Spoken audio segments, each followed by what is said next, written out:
بسم اللہ الرحمن الرحیم الحمدللہ رب العالمین والصلاة والسلام علی رسولہ الکریم اما بعد۔ آج بتاریخ 30 میں سن 2022 گروپ سوال شیخ مقصود حفظہ اللہ سے جوابات سیریز SMS 495 نشر ہونے جا رہی ہے۔ امید کے بغور سماعت فرمائیں گے۔ گروپ نمبر 7 اور اس کے بقیہ سوالات شیخ محترم۔ پہلا سوال ہے، ساتھی پوچھتے ہیں کہ آج کل جیسے کہ خون وغیرہ دیا جاتا ہے، ویسے ہی آج کل اگر کوئی بچہ 6 ماہ کی مدت میں اگر کسی کی ولادت ہوتی ہے تو ایسی صورت میں اس بچے کے لیے ڈاکٹر یہی مطالبہ کرتے ہیں کہ اس کو ماں کا دودھ ہی دیا جائے گا۔ تو اب ایسی صورت میں وہاں پر ہاسپٹل میں اگر کسی غیر مسلم ماں کا اگر دودھ مل جائے، غیر مسلم عورت کا دودھ مل جائے، تو اب ایسی صورت میں اس بچے کو پلانے کا کیا حکم بنتا ہے؟ کیا اس کی یعنی کفر کی جو حرکت یا کفر کی جو تاثیر ہے کیا اس کے دودھ کے اندر آئے گی؟ کیا یہ چیز جائز ہوگی یا ناجائز ہوگی؟ دیکھیے، اصل کے لحاظ سے یہ جائز ہے، اس لیے کہ جہاں پر مرضعہ کے احکام بیان کیے گئے ہیں وہاں پر کہیں بھی اسلام کی شرط نہیں لگائی گئی ہے، اسلام کی شرط لگائی نہیں گئی ہے۔ اس لیے جب تک کوئی دلیل منع کی نہ پائی جائے، اللہ کے رسول صلی اللہ علیہ وسلم کو ظاہر بات سویبیہ لونڈی حضرت حمزہ کو کیا کافرہ تھی، دودھ پلائی ہیں، لیکن کیا کوئی ایسی حدیث آئی کہ ہاں اب ان کو مستثنیٰ کیا ہے؟ جیسے پہلے کافرہ مشرکہ سے شادی جائے تھی، بعد میں اس کو مستثنیٰ کر دیا گیا، لیکن اس کا کوئی استثناء نہیں ہے۔ لہذا اصل یہ ہے کہ اصل میں یہ جائز ہے، اصل مسئلے کے لحاظ سے۔ خاص طور پر اگر وقت ضرورت 1 2 3 4 5 بار ہی کیوں نہ ہو، ہے نا، 5 رضاعات جس سے رضاعت کا حکم ثابت ہوتا ہے وہی کیوں نہ ہو، تو اس میں تو کوئی حرج نہیں ہے۔ بہت سے بات فقہا نے جو اس کو ناپسندیدہ مکروہ کہا ہے وہ اس لیے نہیں کہ اصل دودھ کے لحاظ سے کوئی فرق ہے، اصل یہ ہے کہ بچہ اس کے عادات اور اخلاقیات وغیرہ کہیں متاثر نہ ہو جائے، اس لیے کہ ظاہر بات اس طریقے سے تعلق قائم ہوگا، اب اسی کے ساتھ رہے گا، اسی کے ہاں رہ رہا ہے، وہی دودھ پلا رہی ہے، تو اس سے بچہ اس سے متاثر ہو سکتا ہے۔ تو اس لیے بعض علماء نے جو اسے مکروہ سمجھا ہے، ورنہ اس کے حرمت کی کوئی دلیل نہیں ہے۔ جی تو یہاں پر وہ رضاعت کے سارے مسائل ثابت بالکل ہو جائیں گے، وہ اس کی ماں ہو جائے گی، اس کی رضاعی ماں ہوگی۔ اس کی بہنیں اگر مسلمان بھی ہو جائیں یا اگر وہ کافرہ اہل کتاب میں سے تو اس سے اس کی شادی نہیں ہو سکتی، اس کے محرم ہوں گی وہ۔ جی سارے مسائل ثابت، یعنی اس میں یعنی وہی یعنی کتنے مرتبہ اگر پینے سے؟ ظاہر بات وہ جو ہے 5 رضاعات یہی اصل ہے، جیسا کہ میں پیٹ بھر کر 5 بار، چاہے پیٹ بھرے نہ، اصل یہ ہے کہ وہ پی کر کے چھوڑ دے، اپنے طور پر پیا اور اپنے طور پر چھوڑ دیا، یا 5 دن آئی یا 5 وقت آئی وہ پلا کے چلی گئی۔ جی یہ چیز جی ابھی یہ مثال کے طور پر بسا وقت ایسے ہوتا ہے کہ یعنی سینے سے چھاتی سے نہیں پلا کر عورت یعنی بوٹل میں دے کر پلائے تب بھی وہی کوئی حرجہ نہیں۔ اصل چیز کیا ہے؟ وہ لبن ہے۔ جی اصل چیز لبن ہے، جی دودھ ہے وہ۔ اگر اسی کا دودھ ہے، چاہے ڈائریکٹ پلا رہی ہے یا کسی بچے کے مرض نہیں لے پا رہا ہے، اس کو اب نلی سے دینا ہے، چڑھانا ہے کہ نہیں ہے، اصل چیز یہ ہے کہ وہ دودھ اس کے جسم کا حصہ بنے، غذا بنے اس کی، بس۔ جی جی جی تو اگر یعنی آج کل ایسے ہوتا ہے کہ بہت ساری عورتوں کا دودھ مکس کیا جائے تو تب اس کا کیا حکم بنتا ہے؟ دیکھیے، اصلاً تو یہ شرعاً جو ہے جائز نہیں ہے کہ بہت سی عورتوں کا مکس، اس لیے کہ اب یہ اس سے شرعی حکم منسلک ہو رہا ہے نا، رضاعت وغیرہ کا، وہ کیسے معلوم ہوگا پھر لوگوں کو؟ تو یہ چنان جو ہے یہ عام طور پر جو وہ بینک بنے ہوئے ہیں غیر اس میں جو ہے دودھ کے جو ہے یورپ وغیرہ میں، وہ چیز جائز نہیں اس کو کسی مسلمان، کوئی مسلمان اپنے بچے کو پلائے۔ وہ یہ بات یہاں ہو رہی کہ ایک متعین عورت ہے اور سب کو معلوم ہے کہ ہاں یہ اس کو دودھ پلا رہی ہے۔ جی اچھا، اس موقع پر اگر نہ ملے تو پھر وہ چیز استعمال نہیں کی جا سکتی بطور دوا؟ دیکھیے، اضطرار کی ایک الگ صورتحال ہوتی ہے، لیکن کیا ایسی اضطرار ہوگی؟ نہ ملنا اس کے معاملہ بہت وسیع ہے کہ یہاں نہیں مل رہا ہے لیکن باہر ڈھونڈے ملے گا، کیوں نہیں ہے کہ نہیں؟ باہر ڈھونڈے ملے گا، اب اس کے لیے شرط بھی لگائی جائے، لیکن یہ ہے کہ اب یہ کیا کوئی تلاشا نہیں وہ کیا، تو یہ تو الگ مسئلہ ہے۔ جی نہیں تو شیخ یہاں پر اس کو موڈیفائی بھی کیا جاتا ہے نا، تو پھر اس کی اصل حالت تو باقی نہیں رہی، جیسے پاؤڈر کا دودھ ہو گیا ویسے ہو گیا وہ. نہیں، وہ کیسے ہوتا ہے؟ موڈیفائی کیا کرتے ہیں وہ؟ یعنی اس کو جو ہے اس کو حالت ہی بدل جاتی، پوری کیفیت ہی. بالکل وہ دودھ ہی رہتا ہے. اب یہ کہیے کہ اس کے اندر اس کی حفاظت کے لیے کچھ مادے ڈالے جاتے ہوں، لیکن اصل تو دودھ ہی رہا کرتا ہے نا. دودھ تو رہتا ہے لیکن تو پھر ظاہر سی بات ہے وہ کیمیکل وغیرہ ڈال کے اس کو. ہائی تو اس سے کیا ہوتا ہے؟ اب ہم تو پورا جسم انسان کا کیمیکل ہے. عورت ماں کھانا کھا رہی اس میں بھی کیمیکل پایا جا رہا ہے، دوا کھا رہی سارا کیمیکل ہی ہے. تو اس کا حکم نہیں بدلے گا، وہی دودھ کا حکم رہے گا، وہی حکم دودھ رہ کرے گا. اور اگر غلبہ جو ہے دودھ ہی کا، عورتوں کو دودھ ملانا بھی جائز نہیں ہے. یہ جائز نہیں ہے. بکری ہو گئی کیا یا بھینس ہو گئی ہے تو خون کے لیے جائز ہے پھر. ہاں اس لیے کہ خون سے رضاعت وغیرہ کوئی حکم ثابت نہیں ہوتا ہے. یہ خون دینے سے کوئی رضاعت وغیرہ کا محصول نہیں. حلت اور حرمت کا کوئی مسئلہ اس سے ثابت نہیں، کوئی تعلقات نہیں قائم ہو رہے ہیں. جی اور کافر کے لیے یعنی جو دودھ کا حکم ہے وہ خون کا بھی حکم ہے کہ کسی بھی کافر سے کسی بھی لیا جا سکتا ہے. اس میں بھی استراری کی کوئی شکل ہے یا نہیں؟ کوئی اس میں کوئی اصرارات اس لیے کہ اس کی وجہ سے کوئی حلت یا کوئی شرعی حکم اس سے منسلک نہیں ہے، اس لیے اس پر کوئی حکم نہیں لگے گا. جی اگلا سوال ہے، ساتھی پوچھتے ہیں کہ کیا جوز اور جاوتری وغیرہ دونوں کھایا جا سکتا ہے یا نہیں، حرام ہے یا حلال ہے؟ بھائی دیکھیے اب اس سلسلے میں ایک بطور مسالے کا استعمال ہوتا ہے کہ نہیں، اور اس کی مقدار بہت کم رہا کرتی ہے. واللہ عالم میں اس کے بارے میں مجھے کوئی تحقیق نہیں ہے، صرف لوگوں کے اقوال پڑھتے آئے ہیں. البتہ اتنا ضرور ہے کہ یہاں سعودیہ میں یہ چیز اصل حالت میں جیسے یہ پوستہ وغیرہ یہ منع ہے، لیکن بعض چیزوں دواؤں وغیرہ جو ہوتی ہیں ان کے اندر مل کر کے وہ آنے کی اس کی اجازت ہے. اس لیے مجھے یاد آ رہا ہے کہ فقہ کمیٹی نے بھی اس سلسلے میں کہا کہ اگر وہ بہت معمولی مقدار میں ہے، جو دوا کے طور پر اصل غلبہ کیا ہے وہ جسے سالن وغیرہ میں ڈالتے ہیں اس کا ہے، تو اس پر کوئی حرج نہیں ہے انشاءاللہ. جی اگلا سوال ہے، ساتھی پوچھتے ہیں شیخ محترم جیسے کہ اس سے پہلے بھی بہت مرتبہ گزرا کہ سود کا جو پیسہ ہے وہ یعنی پبلک میں جو یوز ہوتا ہے، جو روڈ وغیرہ ہے یا پبلک کی جو چیزیں ٹوائلٹس وغیرہ بنانے کے لیے، اس میں علماء کرام نے کہا ہے. تو یہاں پر اس میں اور ایک چیز ساتھی سوال کرتے ہیں کہ کیا کسی کافر کو یہ چیز دی جا سکتی ہے یا نہیں دی جا سکتی؟ دے سکتے ہیں، اس میں کیا ہے. جی کافر کو دے سکتے ہیں. بینک کا جو سود ہے، ہاں اگر وہ کیا کہتے ہیں اس ناحیے سے ہے کہ وہ اس سے وجہ سے اس کو مسلمانوں کے خلاف نہیں استعمال کرے، یعنی غریب ہے، فقیر ہے، دیکھتے ہیں وہ محتاج ہے، اس کو دے دیا، کوئی حرج نہیں. جی مگر مسلمان فقیر کو دینا جائز نہیں اللہ یہ کہ وہ اس حالت پہنچ گیا ہے کہ اس کے لیے مردار کھانا جائز ہے. اگر یہ نہیں دیا جائے تو مر جائے گا. جی اور اسے اور کہیں پیسہ نہیں مل رہا ہے. یہ حکم لگانا بھی تو بڑا مشکل کام ہے کہ پیسہ اس کو مرنے تک انتظار کرے گا انسان کی. بھائی یہ کوئی مشکل کام نہیں ہے. آپ کی نقطہ کہ عام حالات میں کوئی مشکل کام نہیں ہے. ہر انسان کے حالات معلوم رہتے ہیں کہ ہاں ابھی ایک شخص ہے مثال کے طور پر، کوئی اس کو آپریشن کا معاملہ ہے 2-4 دن میں اور کوئی اس کو پیسہ نہیں دے رہا ہے، اور ہر جگہ معلوم رہتا ہے لوگوں کو جس علاقے میں رہا کرتے ہیں، ہے کہ نہیں؟ ایسے ہمارے نظر میں بھی بہت سارے وہ ہوتے ہیں لوگ کہ اب کسی کو آپریشن وغیرہ ہے، اب کوشش کر رہا ہے، 1 مہینہ ہو گیا، 2 مہینے، ہاں تو ٹھیک ہے، نہیں ملا ہے، نہیں ملے گا، تو کیا اب صورتحال یہ ہے کہ اب اگر نہیں کرتا ہے تو مر جائے گا؟ وہ نہیں مرے گا نہیں، لیکن آنکھ چلی جائے گی، کسی کا گردہ پھیل، ہاں تو ٹھیک ہے، بالکل اس حالت یہی تو اضطراری صورتحال ہے. اضطراری صورتحال یہی تو ہے کہ یعنی اس کو جسم کا کوئی عضو نقصان کر جائے گا. مرنا ضروری نہیں ہے، کوئی مرنا ضروری نہیں ہے. جی یعنی کوئی اس کی جو پرابلم بڑھ جا رہی ہے آگے، جی بالکل، آنکھ اس کی چلی جا رہی ہے، اس کا اگر پیر نہ کٹائے تو وہ بیماری کیا ہے پورے جسم کے اندر اس خطرہ ہو سکتے ہیں. یہ ساری چیزیں اضطرار میں ہیں. اگر جو سود کا پیسہ دے رہا ہے وہ صدقہ کرنے کی بھی طاقت رکھتا ہے تو اس کے لیے گناہ ہوگا پھر؟ نہیں، بالکل، وہ اس سے ذمہ دار ہے اپنے بھائی کی مدد کرنے کے لیے، وہ اس میں ذمہ دار ہے.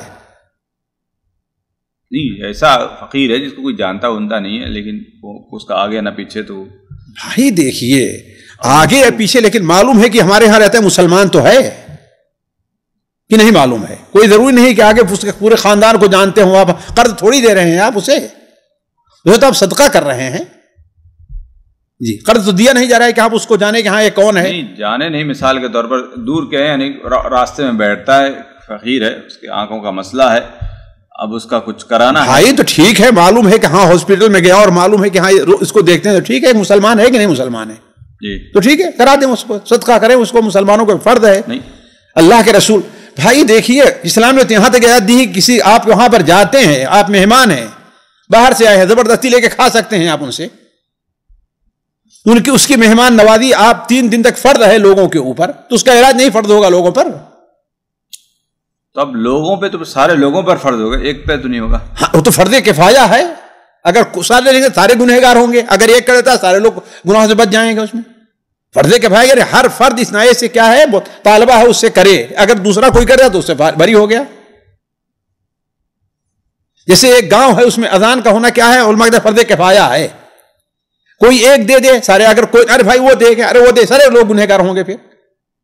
تو ویسے تو امت مسلمہ کو لے کر پھر کسی کو دیا نہیں جا سکتا یہ پیسہ، کیونکہ اگر ایسی حالت دیکھی جائے گی تو الحمدللہ امت مسلمہ کی حالت بھائی کوئی نہیں دے رہا ہے، نہیں دیکھیے کوئی نہیں دے رہا ہے، اب آپ کے پاس صرف یہی چیز موجود ہے اور کوئی چیز نہیں، تو ٹھیک ہے آپ دے دیں، اور اپنے پاس جتنی طاقت ہے اتنی بھی ڈال دیں، ہاں ہاں تو اپنے ہو جائے گا، ہاں ہو جائے، گنہگار نہیں ہوگا، آپ نہیں ہوگا گنہگار۔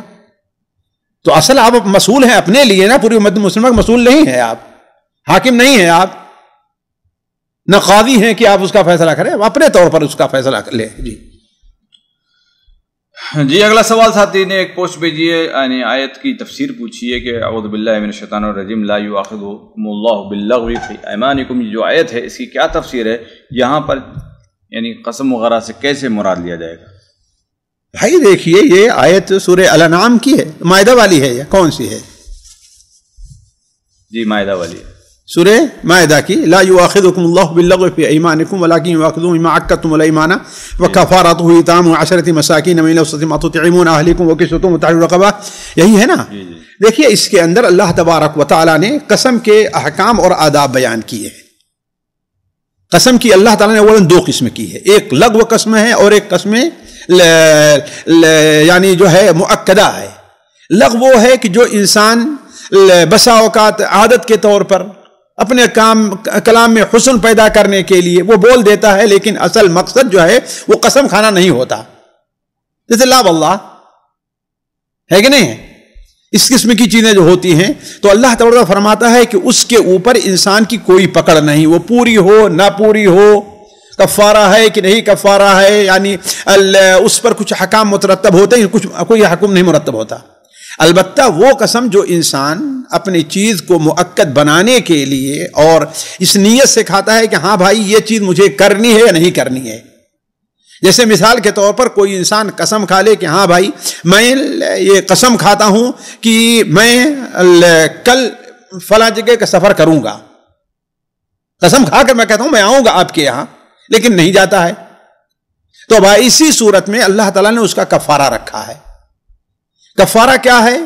اولاً اسے 3 چیزوں میں سے ایک کا اختیار دیا گیا ہے، غلام آزاد کرنا ہے، یا 10 مسکینوں کو کھانا کھلانا ہے، یا 10 مسکینوں کو کپڑا پہنانا ہے۔ یہ 3 چیزوں کا اختیار ہے اولاً۔ اگر یہ 3 چیزیں اس سے نہیں ہو سکتی ہیں تو اللہ تعالیٰ فرماتا ہے پھر کیا کرے گا، وہ 3 دن کا روزہ رکھے گا۔ یہ 3 چیزوں میں کوئی چیز پوری نہیں کر پا رہا ہے، تینوں میں سے ایک بھی، تو کیا کرے گا، وہ 3 دن کا روزہ رکھے گا۔ اگر اپنی قسم کو پوری نہیں کر پا رہا ہے تو پھر اس کے ساتھ ساتھ اللہ تبارک و تعالی نے آگے ایک مسلمانوں کو متنبہ کرنے کے لیے ایک جملہ ارشاد ہونا ہے، وَاحْفَظُوا أَيْمَانَكُمْ، تو اپنے قسم کی حفاظت کرو۔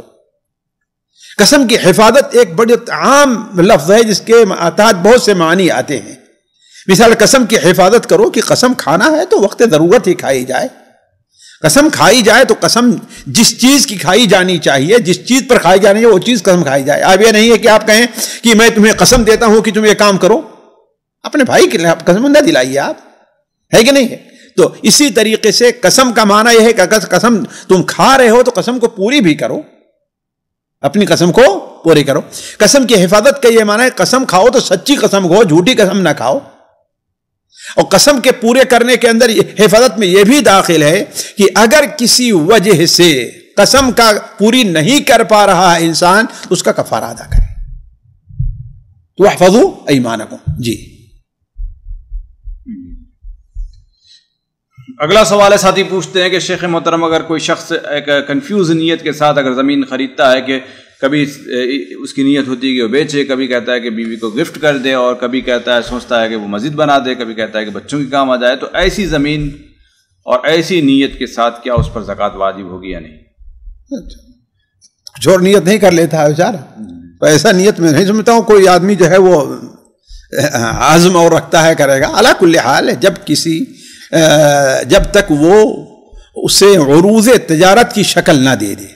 عروض تجارت کیا ہے؟ عرض کے معنی ہوتا ہے پیش کرنا بیچنے کے لیے، تجارت کے لیے، اس وقت اس پر زکوٰۃ نہیں ہے.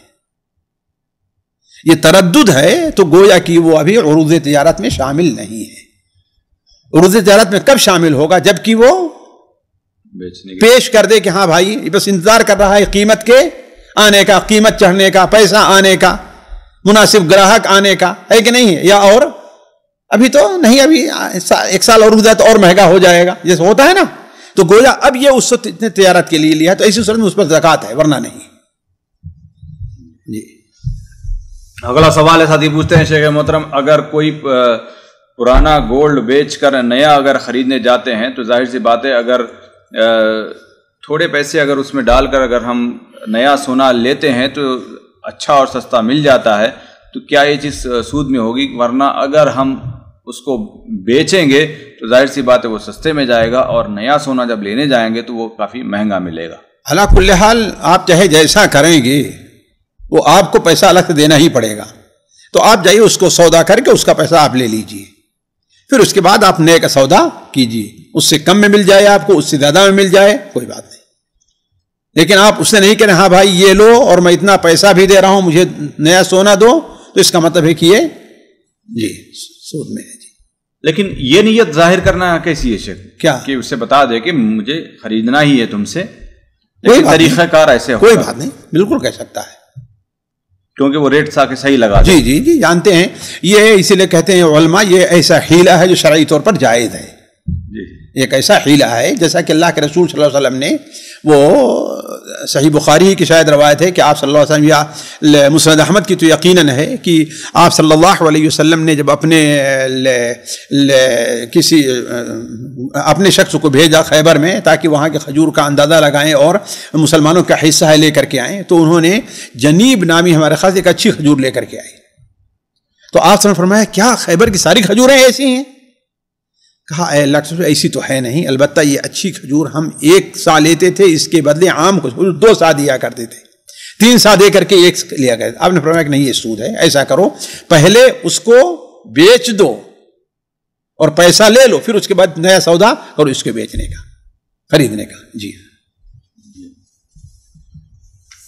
جی اگلا سوال ہے، ساتھی نے وہ حدیث بھیجی ہے نبی کریم صلی اللہ علیہ وسلم کا فرمان کہ ما کان یزید فی رمضان والا، یعنی حدیث میں جو ہے کہ ولا فی غیرہا علی 11 رکعۃ یصلی 4. تو اس سے ہمارے ساتھی یہ پوچھتے ہیں کہ شیخ محترم کیا اس سے یہ پتہ چلتا ہے کہ یعنی تراویح جو ہے یا اور بھی نمازیں 4 رکعت کر کے پڑھنی چاہیے، یہ پڑھ سکتے ہیں؟ بھائی دیکھیے یہ احتمال ہے لیکن متعین نہیں ہے. امام نووی رحمہ اللہ نے اس سے یہی سمجھایا کہ 4 رکعتیں ایک ساتھ پڑھ سکتے ہیں، لیکن آپ صلی اللہ علیہ وسلم کی عام اگر نمازیں دیکھیں، عام احادیث دیکھیں تو کیا ہے کہ آپ 2 رکعت پڑھتے تھے. تو 4 رکعت پڑھتے تھے، اس کا یہ معنی نہیں کہ 4 رکعت ایک ہی سلام پر، کہیں صراحت نہیں ہے، 2 سلام سے بھی ہو سکتا ہے. اور کل حال مجرد احتمال ہے. اس میں تو صاف نظر آ رہا ہے جیسے کہاں 4 رکعت پڑھتے تھے، یہ کہاں ہے کہ 4 رکعت 2 ایک سلام سے پڑھتے تھے؟ یہ تو ہے نہیں. تو اوپر پہلے تو آیا نا. نہیں دیکھیے اصل چیز 8 رکعت. ہاں تو ٹھیک ہے، اصل چیز یہ ہے کہ یہ صلاۃ اللیل مثنی مثنی کیا ہے، 2 رکعت ہے. اصل چیز یہ ہے.